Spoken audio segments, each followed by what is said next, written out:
Uncharted 2: Honor Among Thieves is the second entry in Naughty Dog's newest franchise.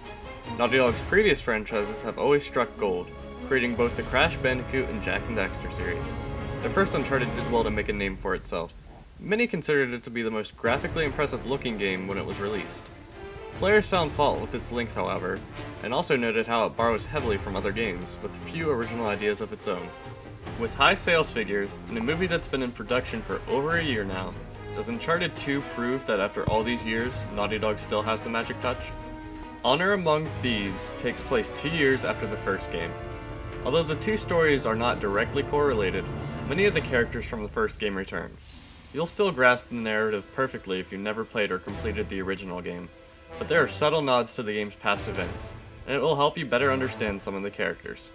Drake follows up on the trail of Marco Polo to find the Chintamani Stone, and thwart an evil dictator's plans. It may not be treading any new ground, but it does a good job of keeping you interested, and character interaction and witty dialogue continues to be a trademark strong point of Naughty Dog games. Ladies first. Cute. What's more impressive about this game, however, is the fact that much of the story plays out while still in the game. Sure, there is still plenty of cutscenes, but characters seamlessly converse between one another while going from one point to the next, and the game tells its narrative without forcing the player to sit still and watch for long periods of time. The game plays as a third-person shooter with platforming mechanics. While the market certainly has an abundance of shooters already, the Uncharted series differentiates itself with its more lighthearted story and less graphical depictions of violence. This by no means waters down the game, however. Its gameplay mechanics are a lot more solid than most big-name titles even. Weapons feel effective and fun, and the game does a good job of limiting your ammo to keep you on your toes, without making the game at all frustrating. Players must efficiently utilize ammo for some of the stronger weapons you'll pick up, but almost every gun is useful. The pistol you start off with, for example, is useful for almost the entire game. Uncharted's cover system is very easy, with one button tagging you behind most any surface 2 feet high or taller.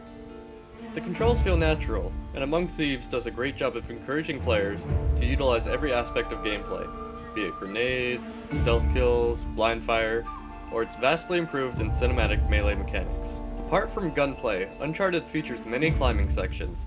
They can be fun, and some segments are very cleverly done, but you basically just point Drake in the right direction and have him jump. Little skill is involved, and when at a loss as to what to do, the game's hint system will usually steer you in the right direction. These segments are by no means bad, they just lack challenge. Puzzles suffer from the same shortcoming. They are usually obvious, and Drake's journal will always beat you over the head with what you're supposed to be doing. The single-player game spans roughly 10 hours. Like the first one, there's plenty of treasure to collect and unlockable difficulty modes for those interested. What really helps Uncharted 2, however, is the new online component. The multiplayer is highly polished and fun, and offers player an addictive level-up system based on game performance. It's nowhere near as in-depth as Call of Duty's perks and unlockables, but its solid mechanics keep it a very viable alternative for those not as interested in Modern Warfare. Graphically, the game is all the original Uncharted was, and then some. Textures are absolutely phenomenal, animations are smooth and realistic, and the effects are fantastic. In snowy areas, the snow will stick to Drake's jeans, and when wet, Drake's clothing will become realistically dark and wet looking, which will gradually dry off over the next few minutes. Uncharted 2 is easily the best looking game to date. The soundtrack fits the game nicely. It creates atmosphere and tension when appropriate, and will always feel reminiscent of the location. You might not find yourself humming the tunes, but the music adds an important layer to the game design. The voice actors do a very good job of conveying the summer blockbuster movie feel the game was aiming at, and dialogue is delivered perfectly. Uncharted is a game that is better than the sum of its parts, and is easily one of the best games of the year. It may do little to innovate the genre, but it raises the bar substantially in terms of quality for gaming as a whole.